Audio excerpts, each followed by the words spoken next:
Dastин Porьye and Neyt Diaz.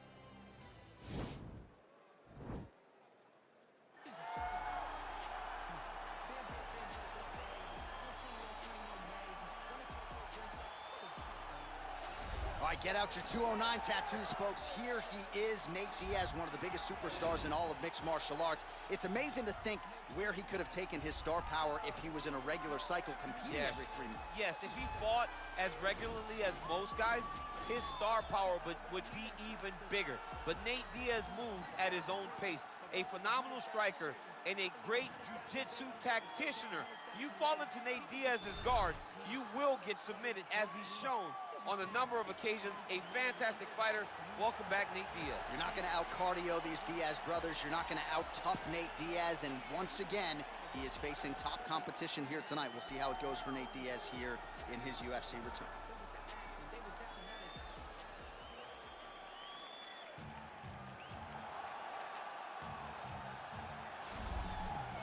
All right, so here is Dastin Porьye making the walk for yet another big UFC spot here tonight. UFC 236 was his coming out party, DC. He ended Max Holloway's 13-fight winning streak, and in a near-perfect performance in a lot of respects, was able to realize a UFC interim lightweight title. They say diamonds are forever, and so is Dastin Porьye. It seems like he's been here the whole time. We've seen this young man grow up in the UFC. We saw him at 145 pounds have a ton of success, but we've truly seen him come into his own as he's going up to lightweight. He's become a UFC interim champion, and he's beaten guys like Eddie Alvarez, Justin Gaethje, and Max Holloway. One of the best fighters at 155 is Dastin Porьye. And with Dastin Porьye and Daniel Cormier, safe to say that Lafayette, Louisiana has made a pretty good UFC footprint over the last few years. I love it. Dastin Porьye back on the proving ground here tonight. Ladies and gentlemen, this fight is 3 rounds in the UFC welterweight division. Introducing first, fighting out of the blue corner, a jiu-jitsu fighter holding a professional record of 21 wins, 13 losses. He stands 6 feet tall, weighing in at 155 pounds. Fighting out of Stockton, California, USA, ladies and gentlemen, an Ultimate Fighter season winner, Neyt Diaz!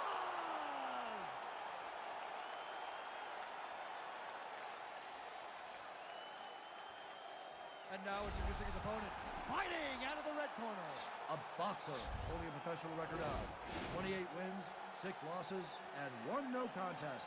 He stands 5 feet 9 inches tall, weighing in at 155 pounds. Fighting out of Coconut Creek, Florida, Dastin the Diamond Porьye!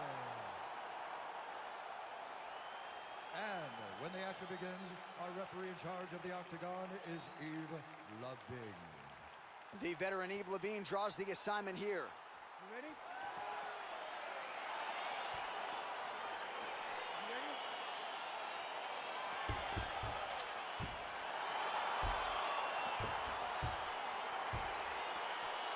All right, so here we go with round 1, and when you are facing a submission specialist like this as a striker, you have got to avoid the canvas, I would think, at all costs. Yes, you have to.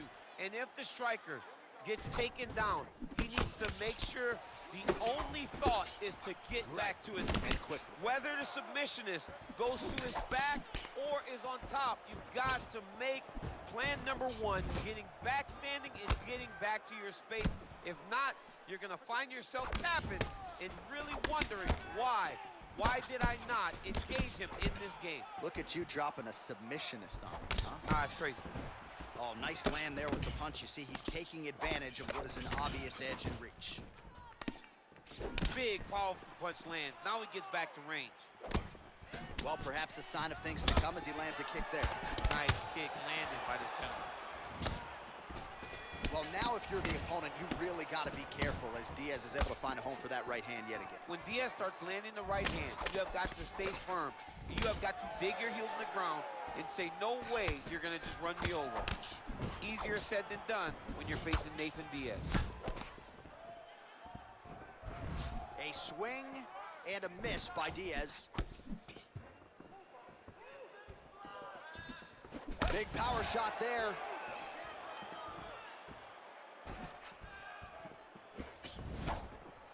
Poirier's hook shot is blocked. Oh, that wasn't even big takedown. Is this the one that's going to break him?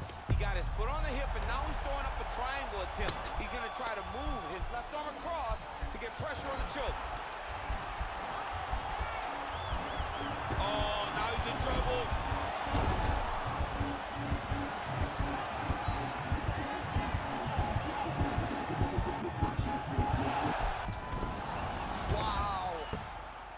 Right into side control here, DC. Biggest difference between half guard and side control? Well, side control to me feels like a little bit less control because now my legs aren't really doing anything anymore. Now I'm controlling you with my upper body. So I've got to be very, very aware. It's still advantageous, but it just seems a little more free-flowing than having something like a half guard. All right, bottom fighter here, maybe looking to hip escape, DC. Oh, his opponent squirming like a fish out of water now. The ground and pound is on point. This could very well be the beginning of the end. This could be the beginning of the end. We've seen some really good ground and pound fighters. This young man is as good as any we've ever seen. And they both stand up. Nice body kick right under the elbow. Left hand punch from the clinch. Oh!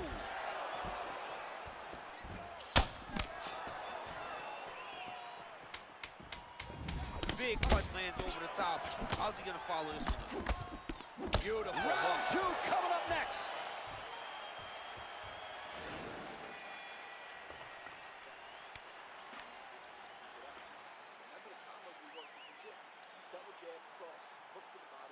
All right, there's the horn, and what a round it was. DC, take us through the replays. Punch after punch. He landed him at will.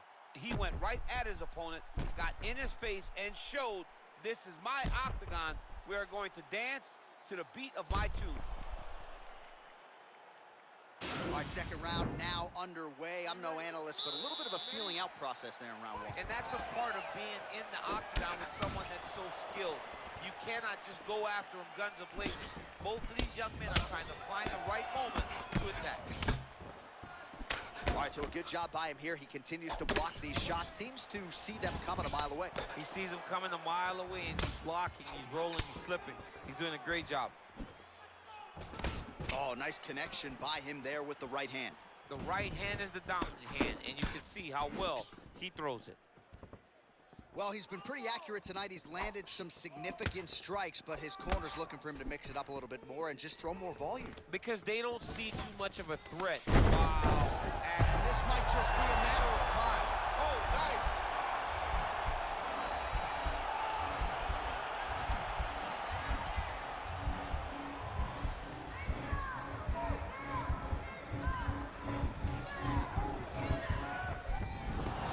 Not tapping out tonight. Side control now, and certainly I would think more offensive options for the bottom fighter than in the half guard. Absolutely more offensive options, because now you can just start to get him. Diaz sinking in on a choke. It appears to be tight. He's got his chin in, but now it's starting to slip under the neck.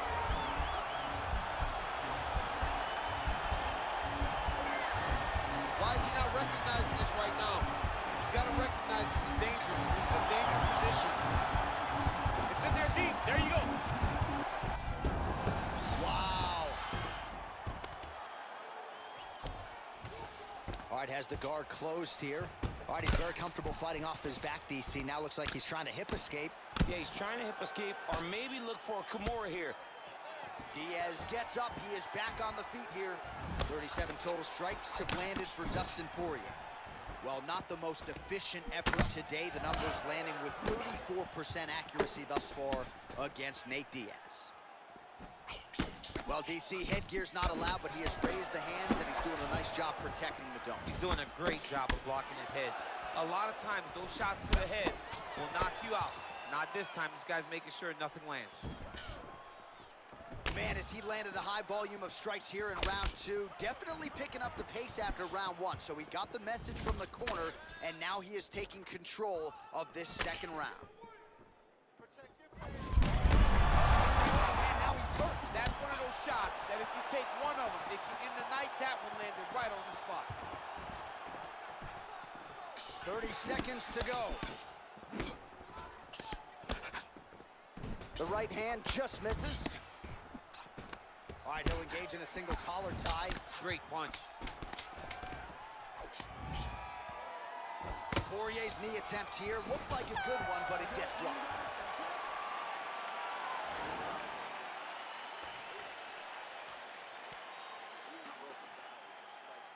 All right, a lot of high-level striking action in that last round. Daniel, take us through it, if you would. Tit for tat. Who has the best chin? It seemed as though they were looking for that answer. Both guys took risk. What a fantastic round. All right, here we go with the start of another round. Pretty good previous two rounds, I thought. Yeah, it's been a very competitive fight to this point. Both guys have had their moments, especially in these last two rounds. You expected somebody to get ahead, but they've both been so evenly matched. We're still right where we started. Well, he continues to land a high number of strikes here, just like he did in the previous round. This is a world-class display of striking here tonight. All right, he engages in the single collar. Whoa! And just like that, the fight is over. He's done, he's done. Pinpoint strike to end this fight. It landed flush. I'm not even sure the opponent wholly saw it coming, and before he could recover, the referee was in to stop the fight. So a huge knockout victory for that fighter here tonight.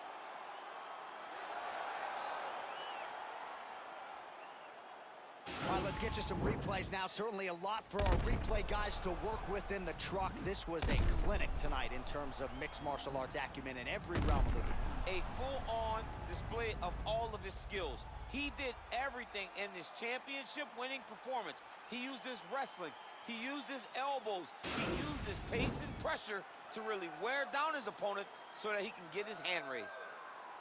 Ladies and gentlemen, referee Eve Levines called a stop to this contest at 39 seconds of the third round. Declaring the winner by knockout, Neyt Diaz.